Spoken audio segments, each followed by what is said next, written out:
and gentlemen, welcome and thanks a lot for coming tonight. It's a pleasure to host Alessandra Gilibert tonight as part of our Babylon at Brown, Past, Present and Future in the Study of the Ancient Near East. This colloquium and lecture series is organized by Felipe Rojas, Katie Steidel and myself, Müge Durso. We would like to extend our thanks to the Department of Egyptology and Ancient Western Asian Studies, the Graduate School International Colloquium Fund, and the Joukowsky Institute for their generosity. Our speaker tonight received her MA from the University of Freiburg and her Ph.D. in the Freie Universität Berlin. She is currently a researcher at the Excellence Cluster Topoi, the formation and transformation of space and knowledge in ancient civilizations in the Institute of Near Eastern Archaeology in the Freie Universität. Alessandra is interested in the interaction of architecture, urbanism, and visual culture in the ancient Near East, mainly during the 2nd and the 1st millennium BCE. She has conducted extensive fieldwork in countries throughout the Mediterranean and beyond, including Italy, Lebanon, Syria, and most recently Armenia. Among her numerous publications, I would like to highlight her key monograph, Syro-Anatolian Monumental Art and the Archaeology of Performance. In this book, based on her dissertation, she explored Karkamış and Zincirli, two Syro-Hittite city-states from the perspective of the civic rituals taking place in open urban landscapes. She argued, quite convincingly, that these rituals and their material and physical correlates, namely the monuments and the plazas, constituted the basis of the legitimacy of royal power. As this very brief look into some of the key aspects of Alessandra's career reflects, we are very fortunate to have her here tonight, speaking to us on urban form and civic spectacle in early Iron Age northern Syria, the case of Tel Halaf around 900 BCE. Please join me in welcoming Alessandra.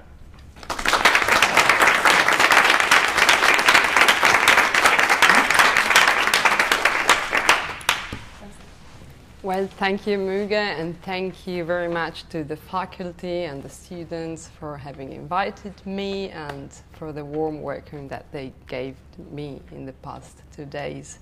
Tonight I present the results of a study that I did in this research group called Topoi. Topoi's aim is to study space and place and their transformations in the ancient world. And in today's talk, the specific kind of space I focus upon is the urban design of the Syro-Anatolian cities at the turn of the 10th century BC. I propose to use the site of Tel Halaf as a case study. At Tel Halaf, the ruins of the early Iron Age city of Guzana were excavated, and my aim is to show how at the turn of the 10th century, the city center of Tel Halaf was completely redesigned. A royal mausoleum was erected at the heart of the city, and I argue that the purpose of this total redesign was to create a space for civic rituals, that these civic rituals involved a great part of the city's population, and they revolved around the cult of the royal ancestors, and that they were spectacles devised to consolidate consensus at a time of political stress for the ruling elite. Now, to understand what might have been the nature of this political stress, we first need to review what happens in the Syro-Anatolian region in the early Iron Age. And with Syro-Anatolian region, I mean the modern cross-border region between southeastern Turkey and northern Syria. Now, in the Late Bronze Age, this region was largely under Hittite control. You see here mapped in green the extent of the Hittite rule in the 13th century BC, and shaded in pale red the region that I propose to identify as Syro-Anatolia. After the Hittite Empire dissolved around 1200 BC, a number of relatively large rump states emerged. These rump states existed over a period of about 200 years. But beginning with the 11th century BC and significantly during the 10th century BC, this process of fragmentation sped up, and the Syro-Anatolian region balkanized into a number of competing city-states.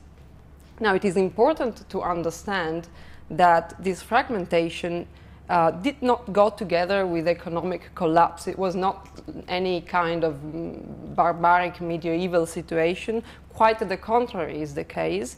The independent city-states enjoyed a period of economic boom. They exported luxury goods, and with these luxury goods also refined lifestyles both to the west and to the east. And we also know from later sources that they were able to pay enormous amount of silver, gold, copper, bronze and iron as a tribute to Assyria. With the early development of this network of city-states, we observe that the ruling elites reinvested part of their wealth into the monumental redesign of the ceremonial centers of their cities. This is a general trend that we can track wherever we know how the topography of the cities looked like. Our case study tonight is the site of Tel Halaf, which is located at the eastern fringes of the Syro-Anatolian region. The site was excavated just before the First World War by the German Baron Max von Oppenheim. Max von Oppenheim and a team of 5 German architects spent 2 years between 1912 and 1914 at the site, and the entire excavation was privately funded by von Oppenheim, and the costs are estimated now at $11 million. This is probably the most expensive excavation, private excavation, that ever took place in the Near East, and the results were exceptional. The city of Guzana turned out to be a city founded in the late 11th century BC by an Aramean-speaking dynasty, and the site covers almost 55 hectares. It is a square walled city built on the shores of the river Girgib, which is an important tribute stream of the greater and better known river Habur. The excavation concentrated on the so-called citadel, which you see to the north, which is a walled, which we would better call a walled city center. And here the most monumental and important buildings of the city were located. We now zoom on the citadel, and we see that the citadel was in somehow we could call it a dual or a bipolar citadel. It was divided into 2 areas, and the 2 areas were connected by gates, but each had its own system of walls and ways of access. The eastern half of the citadel was occupied by a large residential complex where the living quarters and the administration rooms of the royal court were located. While the western half of the citadel, which is the half that interests us tonight, was dominated by a grand building built into the gently rising slope and surrounded by a system of 2 communicating plazas, a lower plaza and an upper plaza. Now, this urban complex of the western citadel was built by King Kapara, who ruled the city at the turn of the 10th century BC. And the great building is identified by contemporary cuneiform sources as the palace of King Kapara. But at the same time, the same sources also call the building the Temple of the Storm God. And we know, because the royal palace, the real royal palace was located elsewhere, that this was not a residential palace. The excavators tried to avoid apory and called this building just Temple Palace. Now there is no consensus as to the function of this Temple Palace. My hypothesis is that this building was a royal mausoleum. And to argue in favor of this idea, I think it better to consider the Temple Palace, so to say, from the outside in, shifting the accent from its inner rooms to the spaces that surround the palace, to the outer spaces. And I propose to follow, in order to understand how the logic, spatial logic of the citadel function, to follow the way that a visitor would follow in approaching the palace. And the first thing that a visitor would approach is the main gate to this complex. And now, the redesign of King Kapara involved the leveling of all previous structures that were located in the western half of the citadel. Everything was leveled, but for one very important feature. And this very important feature was located just outside the main gate to the entrance. And I'm speaking of a group of mortuary chapels that dates back to the very foundation of the city in the 11th century BC. And these mortuary chapels were both crypts for the inhumations of the deceased and the locus of the performance of mortuary rituals, for example, the preparing of funerary meals in front of statues of the deceased. So this was kept in use, while everything else was redesigned according to a rather sophisticated blueprint. So every single person who wanted to enter the city center had to pass by these crypts and was reminded of those resting there. Then the visitor would pass through the south gate, which was a large gate leading to the lower plaza. The lower plaza was dominated by the south facade of the Palace of Kapara, or Temple Palace. We can calculate the total height of the central building as to 10 to 15 meters high. So it was quite an imposing sight for somebody approaching from the south. And this plaza had a very characteristic and peculiar feature. This feature was a sitting bench that ran all along the walls of the Temple Palace. The back of this bench was decorated with stone slabs carved with images. We are speaking of more or less 240 decorated slabs. That makes 110 meters of imagery. And this is in fact one of the longest visual cycles of the entire history of ancient Near Eastern art.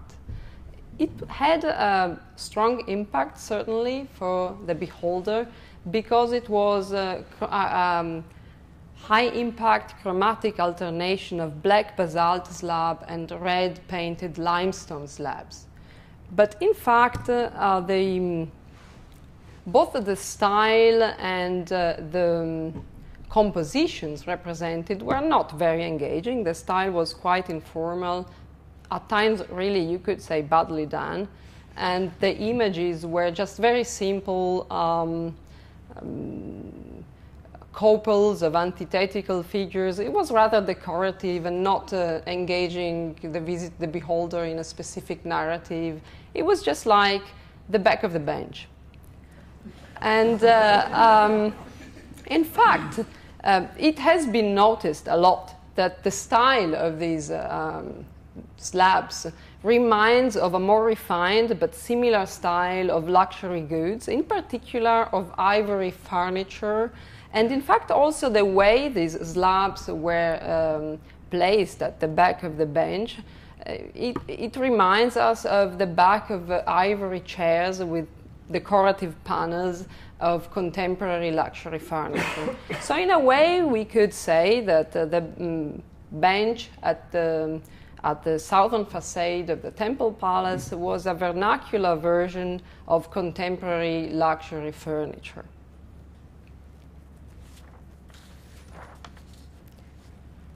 Now, it is interesting to note that this bench was in many ways strikingly informal. First of all, as we've seen, the style, sometimes quite badly done, very impressionist, if you like. And then in a second aspect of informality was the fact that the visitor could actually sit, touch the relief. There was a haptic quality to the way somebody could interact with these images. And third, it was a place without a real hierarchy. It was a place to see and be seen without a clear focus, without a privileged point of view. And I like to compare it to the benches that lines the plazas of early modern Tuscany, where we know very well that these were gathering places for informal activities. And in fact, I want to push this argument perhaps even a bit farther and say that there might have also been something carnivalesque or humorous about the activities that took place at this bench. Look at these, at the relief slabs that you see to your left. This is one of 4 quite big slabs, actually, representing a scene that has been called the Chapels of Animals. And it represents a lioness playing a lyre, and there is an ass going towards her, and both characters are surrounded by animals playing and bringing food. And now, if you observe the ass, you will see that the ass is sexually aroused, and at the same time, it is defecating. So this is a scene with some grotesque and parodic touches. It is a parody of a courtly scene, and we know very similar parody from Egyptian ostraca, from more or less contemporary, that are believed to be to represent satirical fables. So this is an indication, also a visual indication, that the activities at the bench were informal, and at times, at least the rhetoric register, what was going on there, could also be carnivalesque, if you want.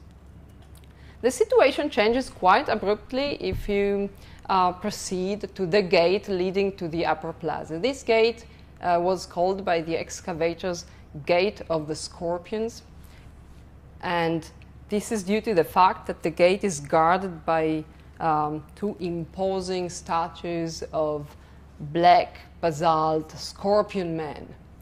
And the style in which the scorpion men are carved is contemporary, but much more refined than the small orthostats at the bench. And these statues are quite intimidating. And in fact, we know that the scorpion men, called the girtablilo in the Akkadian text, were apotropaic beings, warding off evil, used in incantations to send away illness. But also, perhaps, they were, when coupled and at a gate, they would convey a specific narrative. Because how, some of you perhaps will recall that in the Epic of Gilgamesh, when Gilgamesh was seeking immortality, he would come to a special place in the mountains where the gate of the sun god was, where the sun would go down a dark path during the night. This is the dark path to the netherworld. And this path is guarded by the scorpion men. So the scorpion men are guardians of a path to the netherworld and initiators of a path of transformation. And in fact, this is really true for the passage from the lower to the upper plaza. By passing the Scorpion Gate, the visitor would pass in a place with a totally different atmosphere. First of all, the Upper Plaza was dominated by a large terrace in front of the main entrance to the so-called Palace of Caparra. Here you see a reconstruction of Langenegger, who was the architect working, the main architect working for Max von Oppenheim. And on this big terrace, we notice a number of ritual installations. There is a libation pit here with a channel and an open drain, a large altar here and smaller altar placed at the side of the main entrance. Now, these are installations for sacrificial offerings. And so we can ask now what kind of rituals, what kind of sacrifices were performed on these terraces. And to answer this question, we must turn again to the decoration of the entrance, which was very peculiar and striking. The entrance was dominated by 3 6 meters high statues of individuals standing on animals. Now, it has very often been argued that these individuals were gods, because 2 of them are wearing horned crown, and because they are standing on lions and bulls, which are the typical attributes of gods in Upper Mesopotamia. On the other hand, nobody could actually make a plausible hypothesis as to which gods this may be. And in fact, the same visual features, the horned crown and the standing of animals, we know that they are also present in statues of deified royal ancestors. Here, for example, you see fitting parallels of statues of royal ancestors on lions, and at least in one case wearing a horned crown from Carchemish and Zingirli. And the idea that these 3 statues represent royal ancestors also is consistent with the further imagery of the facade. We see that at one side there is a carved slab with 2 bullmen holding up the symbol of the god, of the sun god, and on the other side there is an image of the storm god with his attributes, the throwing stick and the mace. Now we know that both the storm god and the sun god were the 2 gods that were invoked in funerary rituals involving the preparation of a common meal for the deceased and for the gods. So the idea was, once an individual of some status died, he went to eat with the sun god and with the storm god. And exactly this is represented on this facade, and the installations on the terrace are just what you need to perform the sacrificial rituals to prepare the funerary meal. And a last important clue for the function of the palace as a locus for ancestors' rituals lies beneath the Upper Plaza. Beneath the Upper Plaza, a vaulted crypt was excavated. In this vaulted crypt were found jewelry pieces that gives us 2 very important information. The first information is that the deceased person who was not found, the skeleton was not found, was of male gender, because we have a piece of gold, a sort of mouth made of gold with a beard. So it was of male gender, I presume, at least. And the second information is that the style of this jewelry is absolutely consistent with the style in which the reliefs at the palaces are carved. So the crypt must date around the same time of the date of the palace. It has always been assumed that the crypt was built just shortly before the palace was built, because it lies beneath the plaza. So that's the idea.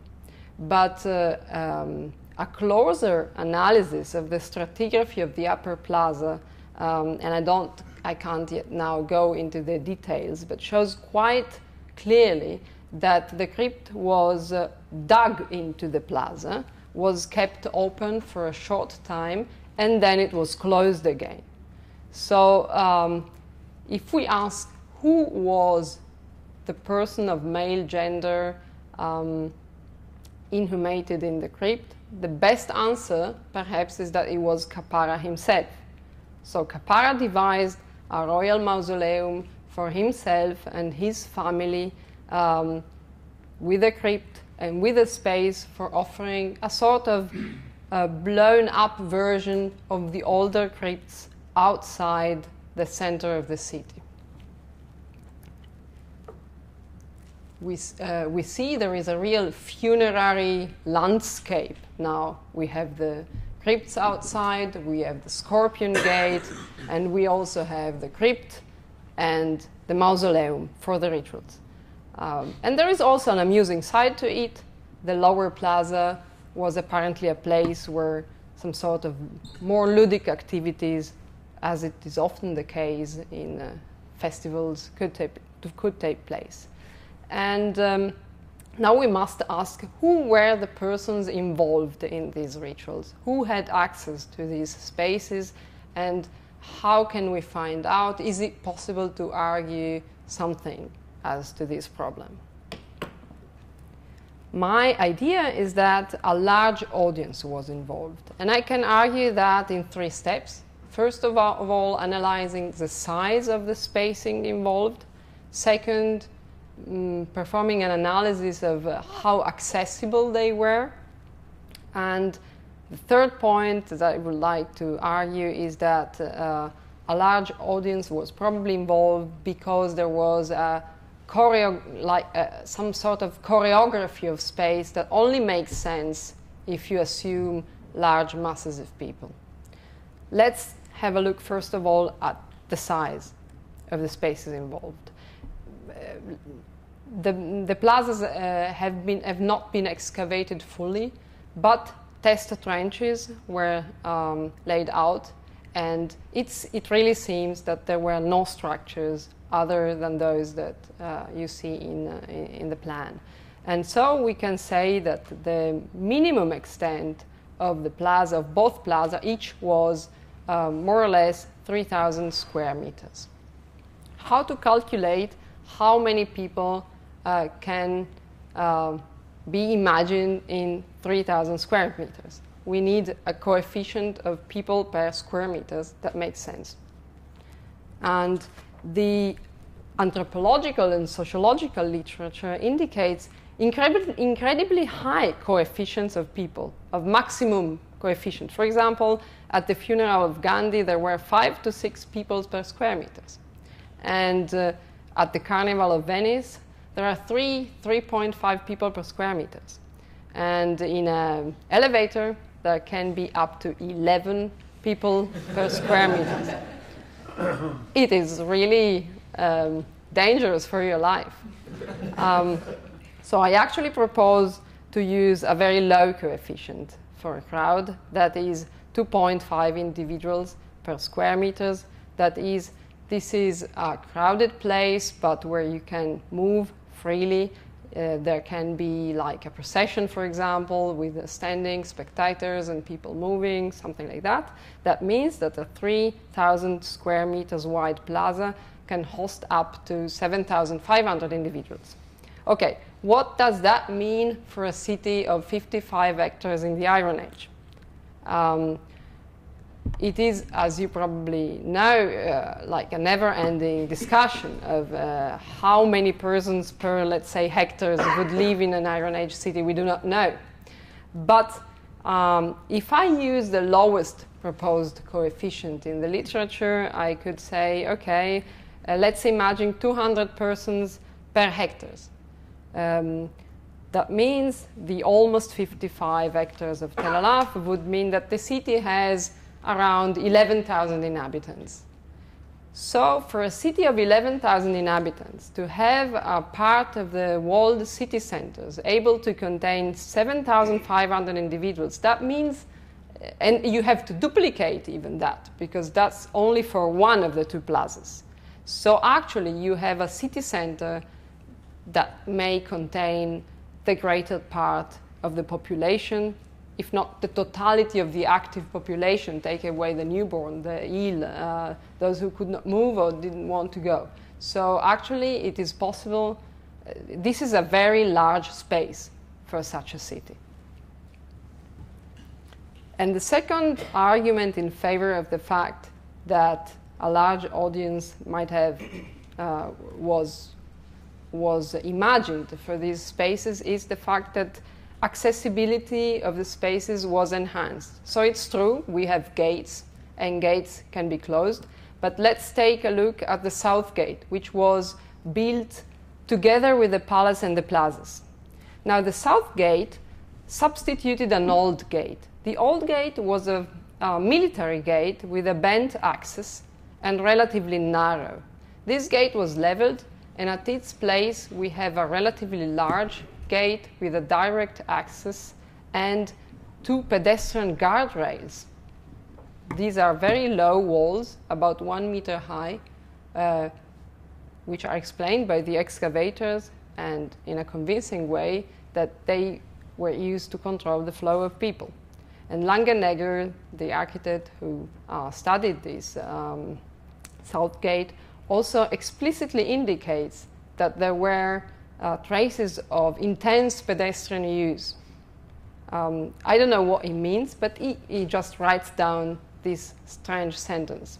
And he also makes an interesting study of how the wings of these gates might have functioned. And his point, we are talking about someone studying that in 1914, is that the wing gates were not functional, could not withstand a military attack. And there were also two big stones found in the south gate that apparently were used to keep the gates open. So it looks like this gate was a change from a military gate to a marker of liminality, and in fact a gate that enhanced the possibility to access the newly designed city centers. Oh, sorry. And the third point is the theatrical design. Now, considered from a choreographic point of view, the sculpted entrance of the Mausoleum of Cappara was incredibly impressive. There is a nice quote of Samuel Beckett, who visited the reconstruction of the entrance to Cappara's palace in Berlin in 1936, and he writes just in his diary, in his private diary, in a short form, telescopic eyes, so that the remotest members of the faithful may fall under their hypnosis, superbly demonic, sinister, and implacable. So actually, the sculpted entrance of Cappara Mausoleum is really reminiscent of the skene of an ancient Greek theater. It served as a frame for the actions taking place on the terrace. It mesmerized the visitor with impressive images that triggered actions, bundled meaning, and it also enabled dramatic entrances and exits for those performing things on the terrace and then disappearing in the interior parts of the palace.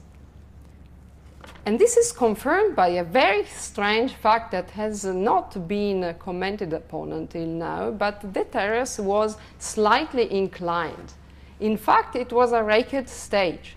And a racked stage is a choreographic mean very well known in all modern theaters to project what happens on stage right into the eyes of a large audience in front. It's a way to create, to enhance vision and to create an emotional bonding between the audience and what's happening on stage.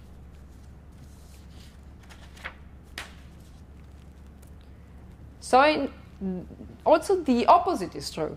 The terrace in front of Cappara's palace had places that were screened for view. For example, there was this specific screened place just before the staircase leading up to the terrace. And the terrace was more or less 2 meters high. So this screened place must have served a specific purpose. And it is quite interesting that in Carchemish, a contemporary structure with a very similar logic of space was decorated with images of musicians. So we may imagine that this screened space was used as an orchestra pit to have a musical background to what was happening on the terrace. So at the end of the day, we really see that Cappara devised ceremonial machine involving an ascension to a specific theatrical space for the performance of ancestral rituals in front of a large audience, but the same machine also had perhaps a more amusing side and had side spaces where side activities could take place that were perhaps more satirical and less formal.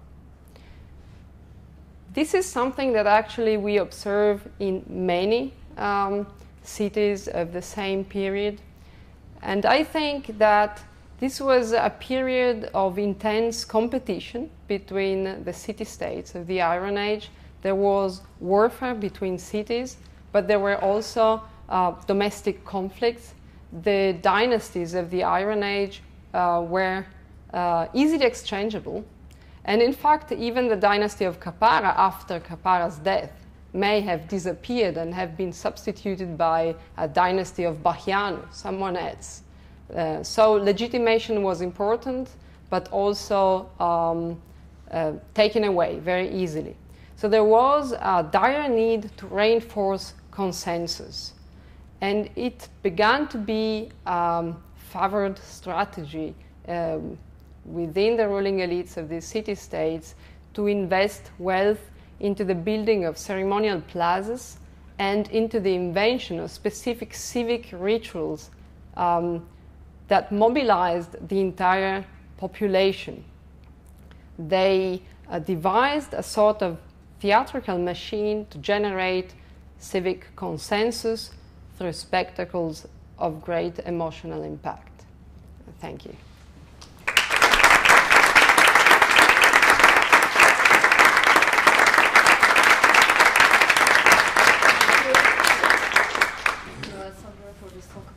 Theater, performance, rulers, and deceased. I'm sure there is a lot of questions, and if you would be answering any questions. Sure. Okay. Questions? Yes. Question. Just about sort of side topic, the ancestor cult that you're talking about. When we're thinking about dynasties being interchangeable in that way, is the ancestor cult something that would have been sort of shared among them, or would it be sort of slightly different for each dynasty and such that they're maybe even changing the identities of the statues that these people represent? Yes, they did not change their identity. This is a very intriguing question. The idea that the dynasty of Kapara was substituted by a further dynasty has been advanced recently, and I think it is a good idea, but it is far from sure. However, in Carchemish, for example, we see exactly that. So the emergence of new dynasties that substitutes earlier dynasties. And in this case, we can really see that they do not remove the previous monuments. In fact, they do not even deface or change the inscriptions. I find it strange. I mean, I would try at least to put my name at the place of... But they did not. Perhaps not everybody could read, and so the big impact on the greater population would be the image of the ancestors, who would be an anonymous image. So perhaps there was discourse trying to substitute the identity of the statues and of the reliefs, and for the more learned population, that would not be possible in any way. So the inscriptions were kept and somehow digested through another political discourse we are not aware of. But in fact, the monuments were used further by different dynasties, even competing dynasties.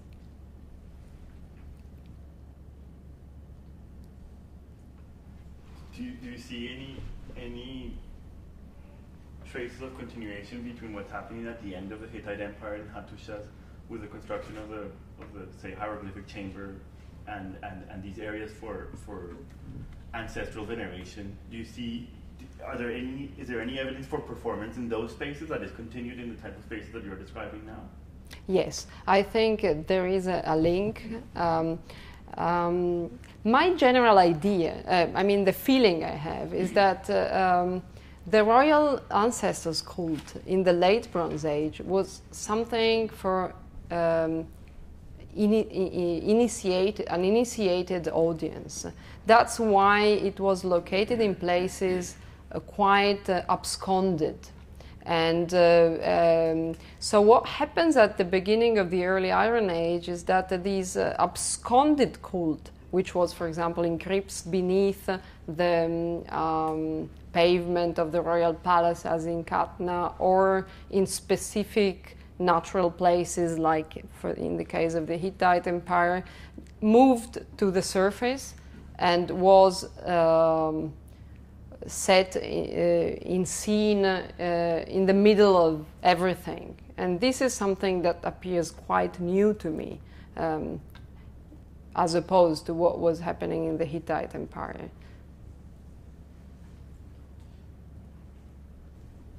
So the ancestors came to the surface in a way, or came out of the absconded places. And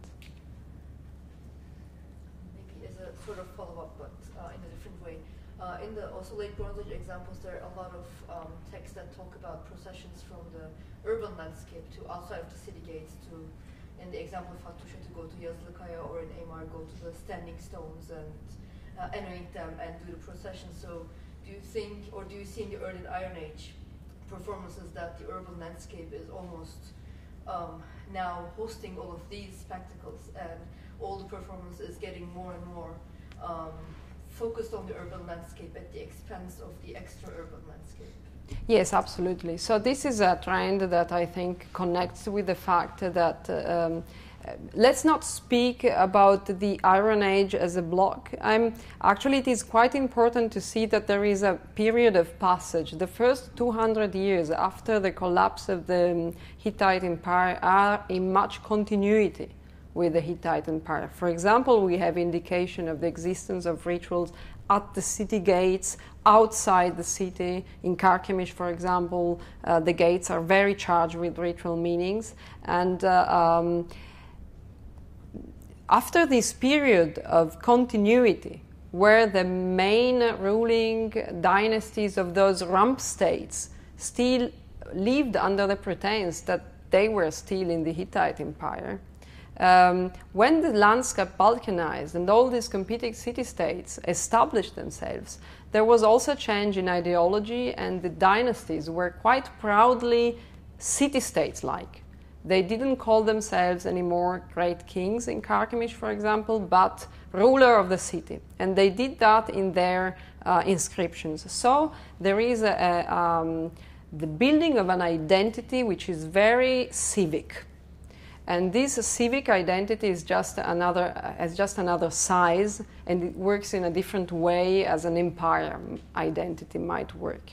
It has another audience, it has a civic audience, it needs other places. And it needs places for the people of the city to be convinced that that city is the good place to be, and that ruling dynasty is the real good one, you know? These are not really the interests of an empire. So I think all those rituals connected with going out of the city, connecting the outside with the inside, and the traveling of the Hittite kings, for example, this is really a paradigmatic example of a bigger territorial state. What might be a consensus building rituals in a bigger territorial states. Is this situation well, so let me first of all say I really enjoyed it. It was sort of interesting to hear. But it made me think very much of other contexts. Well, I guess as well, because I don't know too much about this one in particular. But one description I was thinking of particularly as you were speaking is one of 19th century AD, Bali, which Clifford Geertz wrote about Nigara, which he called the theater state. And what was sort of interesting about it, he sort of was arguing in that particular context that pomp, presentation, theater literally sort of pervaded all of society and sort of maintained, pertained or sort of was present in many, many aspects of that particular state, and that it was essential to sort of maintaining power, and that power was used to maintain theater in a way. And so my question is sort of, do you see this kind of display and theater only at this particular mausoleum, or is that something that you find in other contexts of these cities as well? Like you referred to in the beginning that there's a palace known elsewhere. Does that have similar features? Or yes, is it I must say from the theatrical point of view, the most fitting examples is the Mausoleum of Caparra. But the same main trends, for example, the use of scenographic architecture and the creating vistas through the cities, the use of platforms, the use of screened space, the use of heights, the use of shadow and light to create effects that are connected with performances that took place on site. These are trends that you observe everywhere in every single capital city-states of this period at the turn of the 10th century. This was the genetic period for this strategy, which may be very well called a theatrical strategy. Yes. Thank you. So it's really something that you can observe everywhere. Do you have any sense of the social rhythm of these events and how they and the timing? And is there any evidence for the whether they're annual or seasonal? Or so I'm just thinking in terms of people. I'm very convinced by your presentation of how people would gather in the two plazas and interact with the monuments in the space and with each other. And it's this interesting social glue moment that makes a lot of sense in terms of the way you're describing the ritual happening vis-a-vis the monument and the population. But how often is this happening and reminding people of what this space is about? You know, is it something you think that is very regular, and so this is a regular reminder, or is this just occasional that would happen a couple times in someone's lifetime, something like this? So do we have evidence about that or not really? We have evidence, clear evidence that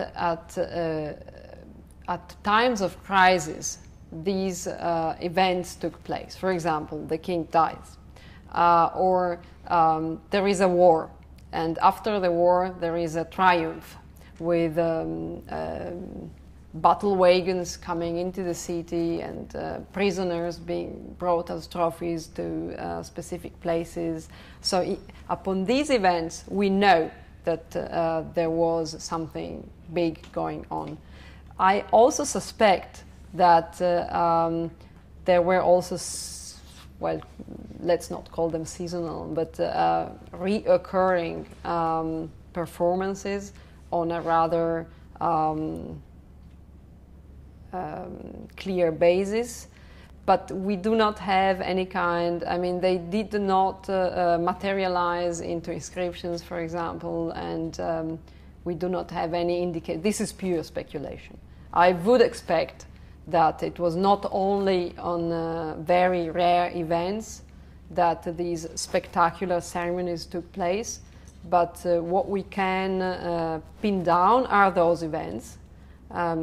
And we can assume that they were also used on in other situations, because it looks likely, but it might as well be not so. I was wondering if you could comment a little bit on the use life of this complex. Do we have any evidence from what was going on in this area, or what types of activities were happening before it was built? And then how long did is it sort of a single lineage, or does it continue in use for a long period of time? So before the city of Tel Halaf was probably founded at the end of the 11th century BC, and we know that there were structures beneath the plazas. These structures on the lower plaza are of non-clear function, like they found a room with diminutive walls, and at the side of the Upper Plaza, there have been excavated older inhumations, but not of elite nature. So we know very little about what was there before, but we know an important fact, that is, something was there before, which was removed when the big complex was built.